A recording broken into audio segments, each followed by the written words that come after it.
New Thought Media Network. We are a global broadcast network of positive music, media, and entertainment, inspiring humanity's evolution along the journey of enlightenment and creating a world of love, peace, empowerment, and prosperity for all. New Thought Media Network, positively inspiring. And hello again, dear ones. Rebroadcast with you over here. BRZ over here. And this is New Thought Today, an opportunity to share in the New Thought philosophy. I will say it looks like we're having a little bit of technical difficulties with some of our Facebook destinations today. So if you're watching on one of those destinations, you're not seeing us right now. So if you are able to see us on Facebook right now, do us a favor, hit the share button and send this out to your network. Let the other folks around the area know that you're watching us here, and we'll try to do a little bit of the same as well. Yes. Living in life of technology. All right, so welcome, New Thought Today. We've been having a running conversation here on Tuesday afternoons around the historical aspect of New Thought as well as the future of New Thought. And throughout that, we went through, we've looked at the science of mind, what we believe. We've looked at the global heart vision.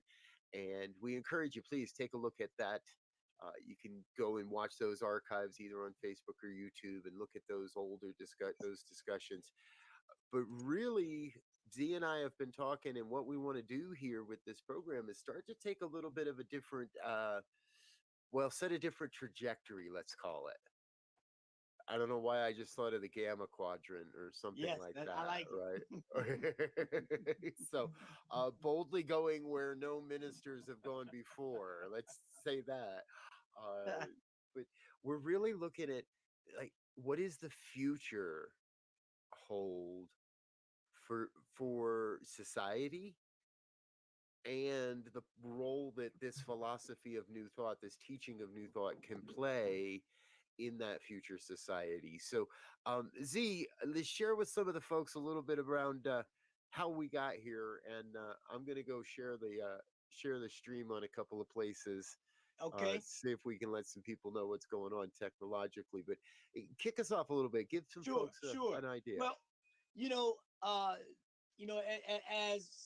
as Robert just indicated, we have been looking at the evolution of this show, which is New Thought Today, a religious science perspective, and we've been trying to craft that container that says, here is where we need to project ourselves in terms of creating a world that works for everyone, right? And so to do that, we must really take center stage now and look at what has just happened in the past year and be honest with ourselves. I think that if not completely, at definitely a high level, our current system of operation is not sustainable, right? We can no longer live life as we do now, thinking and hoping that it works.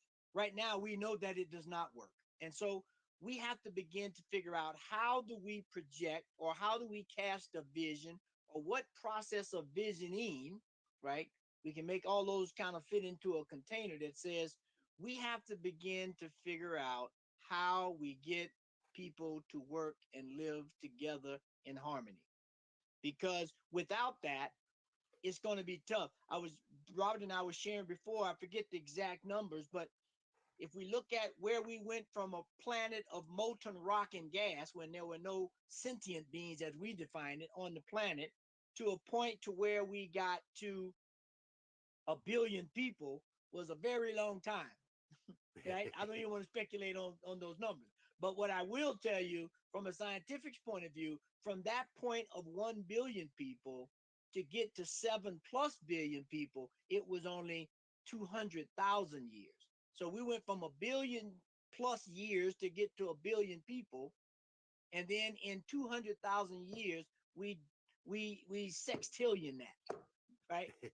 So it's not going to take much doing the exponential math to figure out the model that we're operating now doesn't work. and we need to come up with a new thought of how we're going to sustain the planet, sustain humanity, and increase the love and happiness in everyone's life. Yeah. Yes. So, folks, so you're going to be hearing a lot from us about a guy named Sharif Abdullah. Where'd my book go? There it is. Sharif wrote this great book. And I've studied this over time now, and Z is deep into this, into what Sharif is talking about. And we're not going to try to share all of that here today in one sitting and in one encapsulated idea, because the ideas are, they take a little bit to get into the language, they take a little bit to really sink into the perspective he's coming from. Yeah. And he comes to very much the same conclusion Z was just sharing with us. There are things on this planet that are broken. There are things within our society that are broken. And our culture and our society has brought us to that point. Now, we're not here to condemn that. We're not here to make anybody wrong for any of that. We're not here to say that, oh, no. The idea is that that served us, but it only served us to a point. And truthfully, that point is past. There's another book we're reading right now, also by Sharif, 7 Seeds for a New Society. And look at that cover. Isn't that a cool cover? That is Made me buy it. Yeah, great design. And I'm reading this book going, yeah, well, we missed that mark. Yep, passed up that milestone. Oh, yeah, that already happened too. Shit, we missed that one too. Yes. And I'm only halfway through the book. So, Z, why don't you lay out a little bit more for folks? What's the vision that we're sort of moving into here? So at the core vision is we have to begin to rearticulate what value is and realize that everything on this planet has value. And the moment we begin to discount that, we begin to slowly dismantle the cyclic integrative process of life. You hear us talk about the spiral of life and the integrative approach to living. Well, that indicates, or that by definition says everything is connected, right? And if we just want to look at a very simple model of that, we just take plants and humans, right? Plants take in their nutrients, and then they produce a poison to themselves, which is called oxygen. That poison that they put out, humans take that as life-giving, and they inhale that oxygen. Their chemical that will kill them is carbon dioxide. So they let that out, and the plant says, ooh, there goes something. It grabs our poison, and it takes it, and it becomes viable. So now we have this two-factor system, if you will, plants and animals, or plants and mammals, that are in direct connection with each other. If we start getting more humans and less plants, we're going to have less oxygen. If we have the reverse, we're going to have more carbon dioxide or less. But the fact of the matter is, when you start pulling those things out of balance, something has to give, right? There has to be this interchange of balance. That's with two pieces in the system. You start adding a third and a fourth, and millions of different segments in that system, we got a problem if we can't sustain an integral approach to doing that. So that's at the value, that's at the heart of the approach, is that I think is that everything is valued, everything works together. We need to articulate a new thought, if you will, of how we recognize that, honor that, sustain that, and give it a platform to grow. Yeah. Yes. You strike me on the word values, right? Every one of us out there, we have different value sets. We've come to our values in different ways. And in many ways, it takes real courage to stay committed to our values. And in some ways, we can become a little too attached to some of what we think are our values as well. So here's the fun, right? Here's where we get to figure out, okay, well, wait a minute. I used to have, I've always said I valued this, Yeah. but I've now being shown that my actions don't prove that out. Or I've always valued something and everyone around me is in a mode of saying, no, that's not worth your time, and that's not a valuable thing. That's hurting people. That's doing harm. Uh, we can flip flop back and we can change. I don't want to say flip flop. Our values will change over time, and there will some that no matter what are going to remain, and we have to stay committed to those no matter what it is. And you know what that says is that individually and in small group collectives, we will all begin to have different values because the environments are different. What I value in a rainforest will be different from what I value in a desert, right? Mm-hmm. However, we have to begin to articulate a shared value set that supersedes all of our individual values given a certain circumstance or environment. And like, just for an example, I mean, I can think of two shared ones that nobody will disagree on. I guarantee you. Life is prime. That is a shared value that everybody shares, that life is prime, and we want to make a abode, if you will, that will allow life to be abundant, right? Yes. I don't think anybody would disagree with that. Now, I may get some disagreement on this one, but I don't think it'll be that much. Right now, in this moment, the only home we got is planet Earth. Yes. We might get to Mars, we might get to some other solar system, but right now, Earth is our spaceship. And we are not taking very good care of this spaceship. And we need to look at what that means and how we better facilitate the maintenance of this spaceship called Earth, or we will be like any other asteroid, if you will, out in cold space with no heat, no water, just zooming through.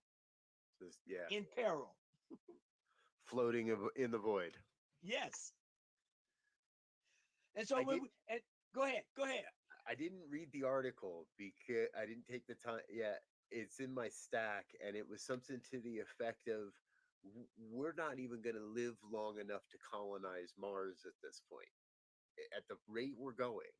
And this was somebody's theory and some stuff. And I haven't checked all this out, folks. So this could be total bunk. But the headline was that we won't survive long enough to colonize Mars. Even though right now Mars is, as far as we know, 100% inhabited by aliens from Earth. Yeah, that's kind of crazy. Yeah. We've had all these this culture for years saying we were the ones that were going to be invaded, but in reality, we are the ones invading. I took us off topic. Excuse me. And that, the interesting part about this to me, and especially bringing it to center New Thought Today, a religious science perspective, right? You know, you've heard me say it, and if you're familiar with the religious science of mind textbook, the first sentence says, I look forward to when Ernest says when religion and science, but I think it's more fitting to say when spirituality and science, because even within our religions, no matter how liberal we may think we are, or we may actually be, I'm still coming from a somewhat separate perspective than the other religion, even though they may be based in a common foundation. There are slight differences, and given the competitive environment we live in now, we start to, even if we're consciously not trying to do it, just because of the culture, we fall back into this competition thing a little bit, I think. Right. And not that competition is not good or bad, it just has to be, I think, rearticulated to look at it in a different way, a new thought about it. And that's what it's going to require. We're going to have to look at these old ways of thinking and verbalizing and labeling things. And the thing to remember, the label is not the thing. That's the big thing to remember. Yep. And then articulate two prime objectives. Life is prime, and the planet we're on, if we don't take care of it, we've got all the signs right now, it will be dead. Yes.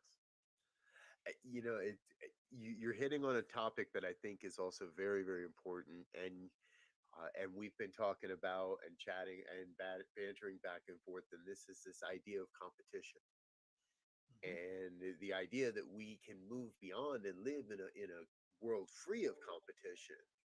Now, this may be splitting hairs and redefining stuff, because we know there is the healthy aspects of competition, driving innovation, driving people to think creatively, and there is the unhealthy aspects of competition that drive us to all kinds of crazy stuff. And I'm not just talking football here, folks. Yeah. So no matter, so we've got to kind of move that, and it's the competition that is born out of the not enoughness. Yes. The competition that is born out of the belief that this is a limited resource, that money is limited, that there's only so much good in the world, or whatever it is that's necessary that we want: food, shelter, clothing, relationship, that we can't have everything we desire. And I don't believe any of that. We have to move into that consciousness that says there's more than enough for everybody. I'm going to do better when I cooperate and collaborate with you than when I put myself in opposition to you, put myself in competition to you. How do we as a community really focus in on, we're all doing the work of raising everyone up? Yes. And you bring to mind, there's another conversation we had before we started, and another thing that got me all hyped. Some of you may be familiar with the streaming program or streaming thing called Gaia, Gaia, which just so happens to mean Earth. They have a program that I watched the other day called Transcendence, from domestication to transformation. If you get an opportunity, check it out. But in line with this whole idea of competition, there's one gentleman on there, he's speaking, and it gets into this arena, and he says, right now we have this whole thing where part of people's esteem is, they spell better than somebody, or they know a math formula better than somebody, or they know grammar better than somebody. And he makes the statement that, yeah, that's a great thing.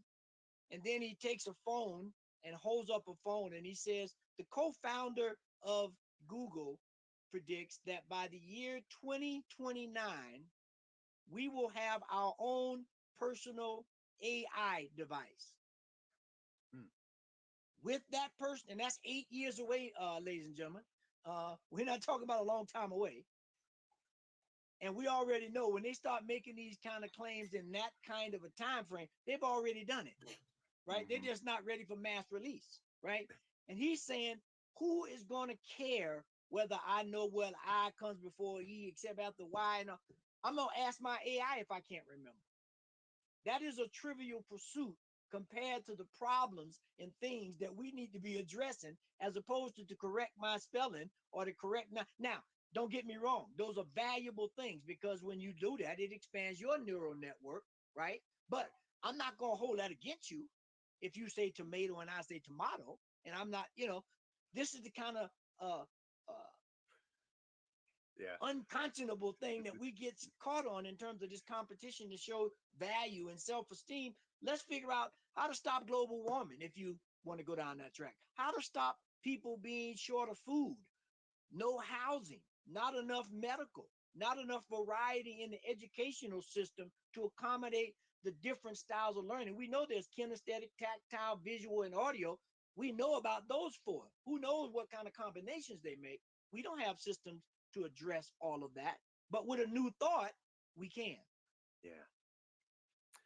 Who? Yeah, brother. As you can tell, I'm fired up.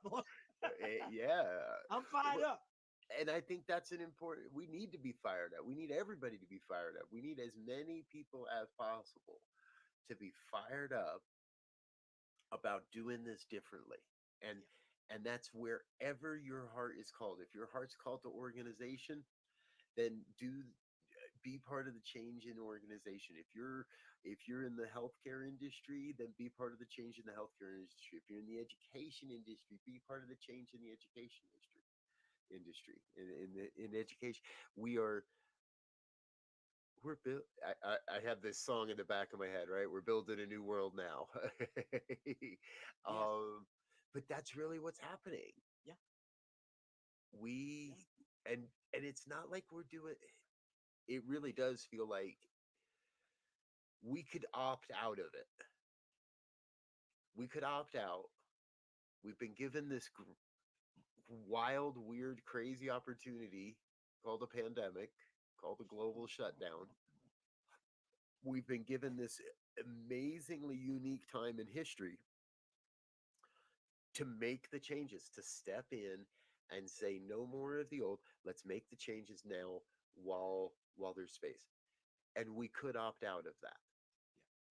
And we could opt out, and things are going to revert and are going to slowly revert more towards the old normal that we used to have and that we know didn't work.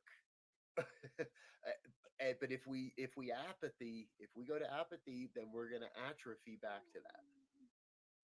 And see, when you saying that, that makes me think of the whole idea and term, right?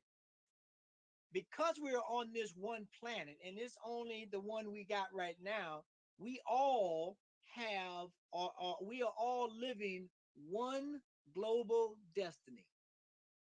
Ooh. There's no way to opt out of where this planet is going unless you check off it. Right? Write that down, folks. One global destiny. And so we have to really begin to be smart about this thing. And the Iroquois nation has this whole thing of the 7 generation process that they speak of, where they look at when they make decisions or when they set plan, they try to incorporate what will this be 7 generations from now. They know, because when they plant that seed now, it may take 7 generations before it's fully realized.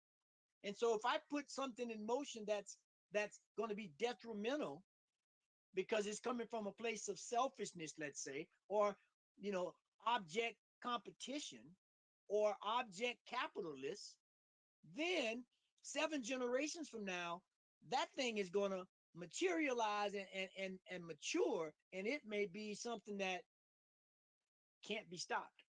Right. Yeah. And just another anecdote. So I'm thinking about, there's a guy, for if people are interested in this level of understanding, there's a guy named Jay Forrester. Jay Forrester was a PhD at I think Harvard and MIT, and he developed the whole concept of a heat sink tracking missile. That once that thing gets a lock on you, we seen all these aces and all these movies with the airplanes. Once that rocket gets a lock, you got to do all kind of maneuvers to get it off your tail, or you're gonna have a surprise, right? So that same kind of system dynamics, that same kind of system theory has to be put together for us now, because some of the things that come out of that is some of the answers to the solutions are counterintuitive to the way we currently think. Right. And if we keep thinking the same way, you keep doing the same thing the same way, you're going to get the same outcome. And that is the definition of insanity. Oh, I didn't want to say that. And hey, our dear friend Terry Paul Choice, she makes a good point here too, right? The universe doesn't require us to make a certain amount of money to be successful, to be happy. We made that up. Alignment with the universe happens when we do what we truly love. This is living abundantly, and that's a quote from Judith Fromm. Thank you, Terry, for bringing that into the room. Right, so Yeah. it is about that. We have been taught for so long that success is tied to certain numbers, certain dollar amounts, certain things you have to have, and 2.3 kids and a boat and a picket fence and a subscription and 25 subscriptions to 25 streaming services that Yes. you never watch. Yes. A new thought, I believe, brings we've sort of made technology this thing that sort of sits separate to our lives. Now, ultimately, I don't think there's any question that we want to use technology to benefit our lives. And so we've got to find those ways that say, how do I incorporate technology and technological aspects and advances and access without letting it become on my life? Yeah. And balance that, and so it's finding the harmony. Yep. So I might be plugged in 8, 10, 12 hours a day, but this hour is sacred, and I leave my phone at home when I go for a dog walk, or we purposefully take our time and say, I'm checking out, turning all that stuff off, and I'm going to go read a book. Yeah. You guys Yes. remember what it's like to read a book? And you bring this point up, right? That I heard this story where it talks about they say over the past 300,000 years up to this point, right, 290,000 years of that 300,000 years, our society, our planet, this globe has lived from a hunter-gatherer perspective. Meaning, at some point, the hunter-gatherers in a specific locale became integrated into that system theory, system thinking entity, and they took only what they needed and they left the rest, and they shared with whatever, and everybody had a value, whether you were the smallest in the bunch or the king of the bunch, if you will. But it was a shared identity, a shared value. Everybody had value, right? Then this last 10,000 years, remember that billion growth, right? So that growth started increment, and they figure out, wow, we can't support all of this. So we move into the agrarian and the industrial age. I figure out I can grow acres and acres of corn, but I can't harvest that by myself. I got to figure out a way to store it. I got to figure out a way to distribute it. I got to figure out a way of all these kinds of things. So now, as opposed to a global consciousness, if you will, it start getting splintered on, well, who's going to pick and who's going to guard and who's going. And so now we begin to build this caste system, this class system, right? Which is where we find ourselves now, because we divided ourselves into the workers and the people who does the distribution and the people who does the security and policing and enforcing, and those on top who are trying to move all the pieces around. Well, that worked for a while, but it doesn't work anymore because people have lost value. At one time, one guy made the whole shoe, right? Now he just puts one nail in the shoe. His value now is based on some time, which is ethereal, right? He has nothing to value himself to say, I made them shoes. Not from a pride standpoint, but from a quality point, right? We've missed that. And so we have to now evolve into another system, or we will continue to create this deficit spending, living, educating, and be in a worse shape than we are. And I'm not pessimistic. I'm optimistic because I know with a new thought, here it comes. I know we got the $6 million man mentality, and we can rebuild it. We have the technology. We have the resources. We have the understanding. We just got to vision it in a different way. So I've been holding this one back. The heck with the $6 million bet. Number one for inflation, we're talking at least $1 billion. Okay. All right. All right. But I don't want to rebuild it. No. I want to rebuild I want to build something new. We're gonna, let's take that investment. Yes, we have the technology. Yes, we have the imagination. Yes, we have the people and the resources, and there and along this journey there are things that are going to be necessary that haven't even been imagined or invented yet, but they will be by the time we get there. So we're building the $1 billion human, that we're building that whole new, where there's nothing outside of possible. There's no limits to the good, to what can happen. There's no one that can say that'll never happen or you can't do that. We eliminate all of that. And the new thought is that we never have to go back to the old thought. Right. Well, and that's you can keep telling the $6 million yeah. man Well, story. and that's just a metaphor to get the expansion, right? Because when they remake him, he's more of a bionic man, right? Half machine, half human. Mm-hmm. And they've taken the best of both worlds and merged them together to truly create something new, because it didn't exist before that moment. Right. So, and that's what we're trying to do now. We understand all the things that we need to make life prime and support the planet we're on. We have to now begin to think outside the box, whether I got a 4-inch box or a 4-foot box. If that's what I'm roaming around in, it's still a box. Right. And we got to get beyond that. And Mm-hmm. and that's what New Thought, that was the intention of New Thought back when it started. No matter what I believe, and from my studies, no matter what version of it you're dealing with, and I like Ernest Holmes's approach. Ernest said, I'm not here to try to start a new religion. We got enough religion. I'm trying to create, if you will, an umbrella or a container or an institution where we begin to examine these different ideologies and philosophies and begin to say, there's more in common than there is difference. And the thing that we're different on is just a matter of perspective.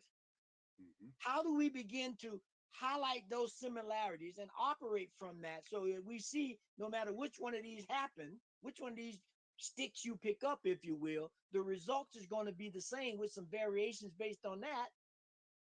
Why don't we figure out if there's a multi way of doing it, a different way of doing it, a combined way of doing it, so that life becomes prime? Yeah. Oh, the horizon.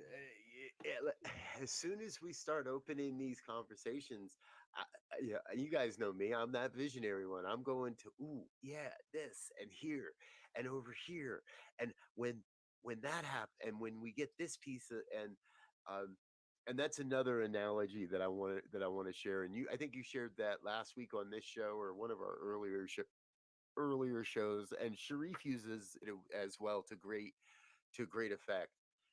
And that's the analogy of the puzzle. Yes. We each have our own shapes and our own sizes.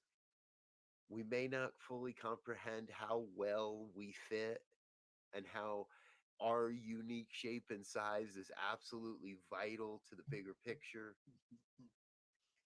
And inherently, even though we may not see it, inherently we know that we're part of a much, much, much, much bigger picture.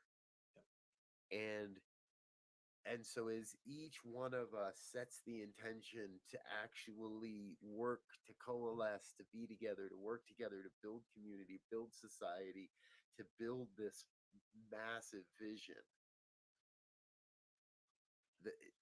you transform from the piece to the puzzle maker. And we move from feeling like we're just being pushed around into certain experiences to being able to see the place that, oh, here's the bigger thing going on. And yeah, I'm being pushed, I'm being directed to that place that is absolutely perfect, where you bring your uniqueness to the whole. Yep. It's a big part of what we're doing here. And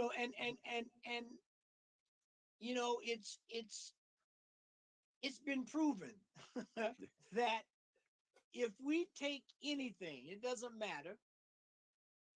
If we drill down on it, if we think we're at a point where we understand and this is all there is to understand, they did that with the atom, right? At some point in science, they said the atom is the smallest particle matter that we have, and let's understand that, and we're going to understand everything, until somebody said, well, let me take another look.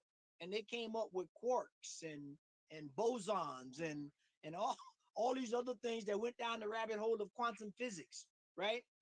Yep. One of my mentors, if you will, Alan Watts, says, as long as we have a sharp enough knife, we will continue to find smaller and smaller worlds.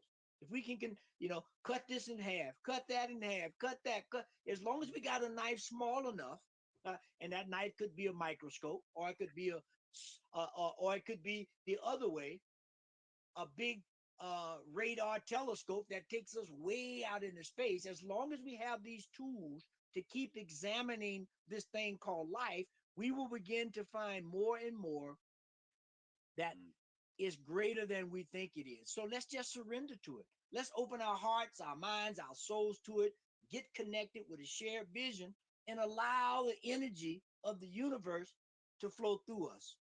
Yeah. Yes. Allow the shared energy, the energy of a shared vision. Be open to how that shared vision is emerging and revealing itself, right? And we talk about that shared vision. CSL calls it a world that works for everyone. Our brother Sharif calls it a world that works for all. Whatever name, whatever language, whatever words you're going to put to it. Well, we keep coming back to Z's points, to life is prime, and we've got this one world to live on. So how do you want to be a beneficial presence on this planet? What's that thing calling you within to say, hey, this is where I can give, this is where I can show up, this is the place where my great talents meet the world's great need. And here's the thing, you just made me think about something. So like right now in Colorado, yesterday, today, it's high 60s, almost 70s, right? So spring fever is in the air. And thinking about this global model, I'm looking in my closet and I'm like, that spring clean thing, I'm like, I've been home for a year. I got all this crap in my closet. I don't think I've worn 1/8 of the crap I got in my closet. And I shouldn't call it crap, because for somebody else, it's valuable stuff. It's great stuff. But for me at this point, I'm learning that I don't need, not that I have suits anymore, but when I was in the corporate business suit wearing world, I had like 4, 5 suits, 6 suits. Yeah. Why? So to begin to think about that and to think about what we really need to sustain ourselves. And that's not to say you don't occasionally, get some luxury or expand or splurge, but it's within reason.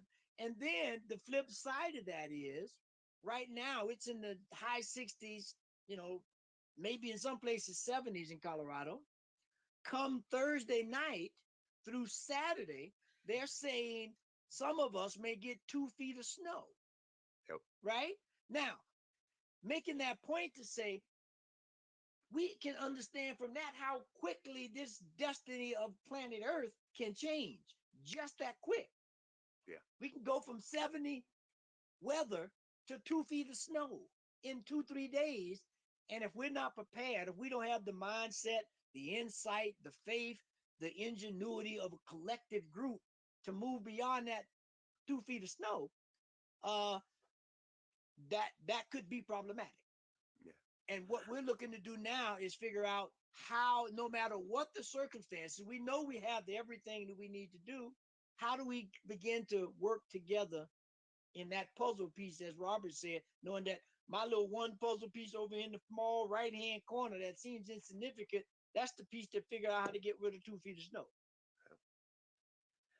When I was a kid, I lived in New Jersey. Now, I don't know if it still snows in New Jersey, but what I do understand is it doesn't snow anything like when I was a kid. And when it snowed, everyone in the block on the neighborhood, and we were country area, but but there were clusters of houses. We would all come together, everybody, anybody that was able would be outside with a shovel digging each other out. And you had to dig each and you dug a space, you pushed one car out, everybody would push one guy out of the driveway, and he'd get out to the main road and he'd park his car, he'd come back, and we'd all dig the next guy, and until every single car in that neighborhood was out, was free, and could get, and all the men could go to work. It was still a pretty white bread sexist New Jersey country town. So all the men would go off to work, all the kids would go play hockey, all the women would go start cooking food for dinner. My point in all of that, not to expose the sexism in my family, but the point We in all all, got it. yeah, we've been through a great storm, and those that weren't prepared for the storm, emotionally, spiritually, mentally, physically, aren't with us anymore. They didn't make it. We lost a lot of people in the past year across this country, across the planet. And I mourn every one of those losses, because every one of those people represents a potentiality that we now have to go forward without. It represents a skill or a gift or a talent that now we have to build this new world without them, without that gift and skill. And it means that who we are and what we bring to this reformation of life is it more valuable, is more important, is more necessary than ever before. And no one, I believe at this point, no one's allowed to sit on the sidelines. We're we are facing the greatest opportunity in humanity's history that I see to truly do what we're talking about, create a world that works for everyone, where there is no homelessness, where borders are irrelevant, where everybody's got enough food, where there's shelter for all, where everybody knows they're empowered, where we don't have to argue about white makes right, and why this person got shot, and we won't even have to have conversations about gun laws because there won't be need for guns. I can get a little passionate sometimes too. But but what you speak to, and I love that, the whole idea of the neighborhood coming together to shovel the snow is what we need to duplicate in small groups, small groups, small groups, and it keeps getting bigger and bigger and bigger until we get a global group that has a shared value. There was Right. a shared value in that community that said anybody who needs to get out and drive their car, whether it's to go to work, to go get food, to go to the doctor, we have a shared value to make sure that everybody can do that. Yep. So, and if we each chip in a little, I don't have to do it all by myself. Yep. So we begin to get this economy of scales as well, where we get this ebb and flow, this cosmic dance that creates ease once we get it right. Hmm. And We have. that's powerful stuff right there. I think the biggest thing is to wake up to the oneness. Wake up to Yes. the fact that we truly are all one. And I was having a conversation earlier with someone has um, who is an independent religious science or New Thought minister, and was sharing some of the horrible things that were said or perceived because they weren't part of a specific organization. They were part of they were moving in a little bit more of a different circle, in a different trajectory, and how that has absolutely nothing to do with that person. It's all about the consciousness of the one coming at this, accusing them of not being spiritual enough, or not being enough of this, or not being enough of that. And it's amazing how quickly we can slip into the sense of that separation, that isolation, that it's all me and me alone, and versus, wait a minute, We're in this together. That, you remind me of this book, this little piece of a book called The Life of Trees, and I forget the author. And folks, you're going to hear us mentioning a lot of books, because like Robert said, we're going to turn the TVs off and turn the phones off, and we're going to begin to read more to so that we don't have a movie or a picture blast upon our brains an image of what it should look like. We're going to go into that creative space, and we're going to read and be able to create a different vision, not one that someone has given us that we rearticulate, but we're going to come up with a new one. But in this book, The Life of Trees, it talks about the relationship in the rainforest of big trees and small trees, right? So the bigger trees, they grab the sun and they block the sun from the smaller trees. And the prevailing thought would be, well, the smaller trees are going to perish because they're not getting enough sun, right? We know plants need photosynthesis. There's a whole nother scientific thing we can go down to show that relationship. But what actually happens, the big trees get the sun. They send it down themselves, down to their roots, and in the ground, they are the mycelium, i.e. the mushrooms. And right, that's one of the largest growing entities on the planet, right? Yep. It takes that energy from the big tree, takes it, does whatever it needs to do, and then it transfers that energy to the smaller trees until winter comes, except for evergreens. And when those trees now are in a dormant state, but they need some sustenance to be able to regenerate, to recreate, when spring rolls around, it's coming in a couple of more weeks, the smaller trees transfer that energy back through the mycelium, i.e. mushrooms, and they transfer that to the bigger trees to keep them sustained until the sun comes back up. And now again, we have that cycle of life. We have that interrelated relationship between different types of trees that are bonded together by mushrooms. If we start killing all the mushrooms, we're going to have a problem. Right. You cut the big trees, the little trees have a problem. You cut the little trees, the big trees are going to have a problem. Yes. There's value in all of them. And we have to begin to be more observant, more inquisitive, to live within the mystery of life, to figure out what is it, so we can assimilate it or appropriate it, i.e. not in a negative way, but incorporate it into our lives. Because as we said in the beginning, this planet was here a few billion years doing just fine before the human popped on the scene. And the decisions and the actions we take today are going to affect generations down the line. Yeah. And many would say, and will heal, and the healing that we do today heals not only 7 generations forward, but 7 generations back as well. Mm-hmm. And the healing, our own internal healings of disbeliefs, of traumas, of misbeliefs, all of that energetically heals across the time spectrum, not just in our own moment. So even again, we're never really isolated. I might think I'm just doing the work for me. I might think I'm just doing this for my own good, for my own healing. No, every bit of healing we do is going to support the healing of generations. And every non, flippant word or casual aggression or whatever, all that's going to adversely occur. Right. Yeah.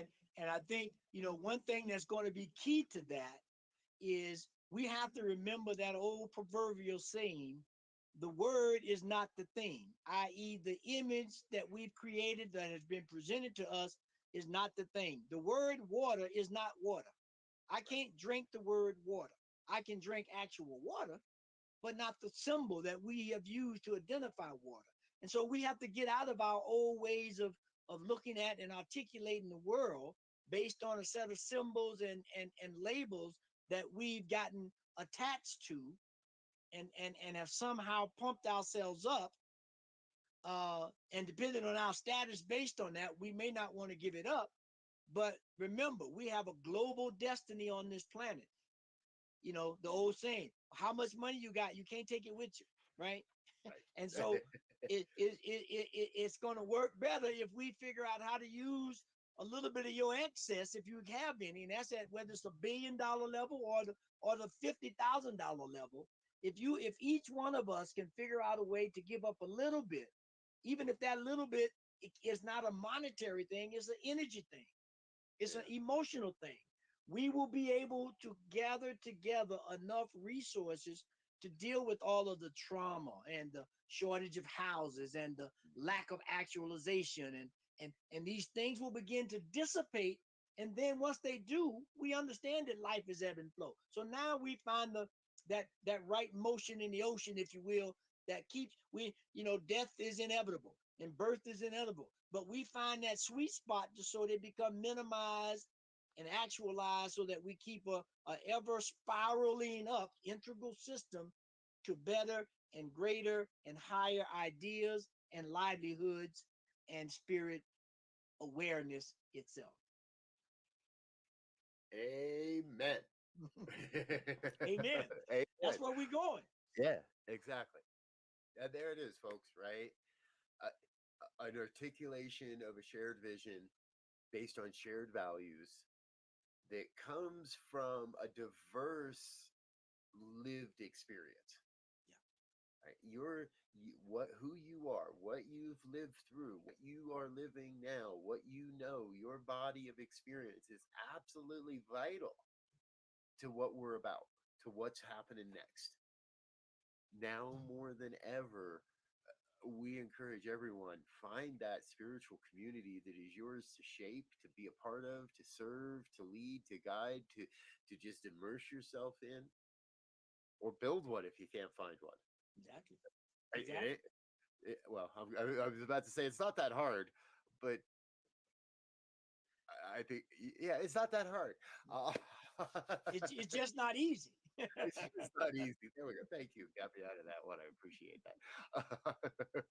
So, And I want to put a challenge out to those that are maybe online now and those who may see us later on the recording.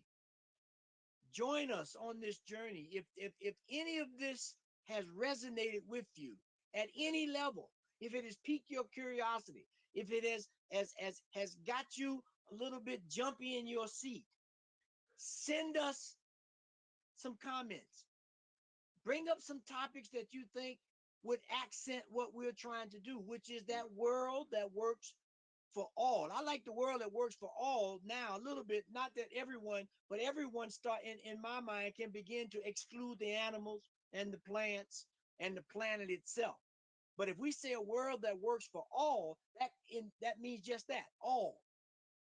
And because we know, we all take vitamins, we all try to eat well to get these minerals out of the dirt in our bodies to keep us alive. Well, and as we're learning, the mycelium is just as necessary for human life. Yes. As the trees and the sun and all of it. Yes. And when you can sit back and look at it, that is the beauty of the mystery. Yeah. And you look at ancient times, there was an ancient understanding. I don't know how they got it. I hope I can get some of it. They understood and knew that mushrooms for making soup and medicines and so forth and so on was vital, without having all the scientific understanding and chemical and biological understanding that we have now. Mm-hmm. There was an integral wisdom. Yes. Okay.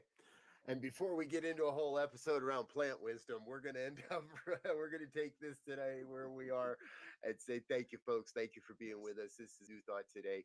We come to you every Tuesday at 2 p.m. Mountain Time to look at, well, exactly what the things we're talking about. How do we create?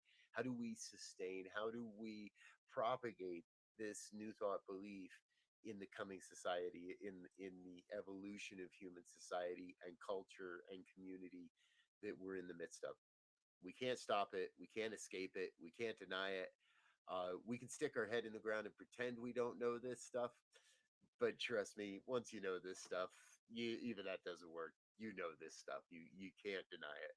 So join us every Tuesday. Invite your friends. Invite some people you don't know. But invite some folks to come join us and be a part of the conversation. Thank you for being with us. Z, parting thoughts before we wrap this up. My parting thoughts would be that, I'm sure everyone has noticed that a lot of people are getting vaccine and they got different opinions on the vaccine. But one thing we do know, as a result of those vaccines that people have taken and continuing to take, things are beginning to open back up again. People are they're changing the dynamics of who can meet and who can't meet. And I don't and the important thing is not that. I mean, that is important. Let's be clear. But I think the parting words is we're going to come out of this introspective time together and have an opportunity to create something new, something more inclusive, something a little more sustainable. And I would invite each and every one of us to join this new thought movement, however you want to define it, of creating this world that works for everyone, which means we got to think outside the box. Mm-hmm. Amen. I love thinking outside the box. I used to say it gets me in trouble a lot, but now it gets me into all the right places. Yes. All the right conversations simply by thinking outside the box. So thanks again for being with us, folks. We're out of here for now. We'll be back again next week. We got another real quick before we go. One of the great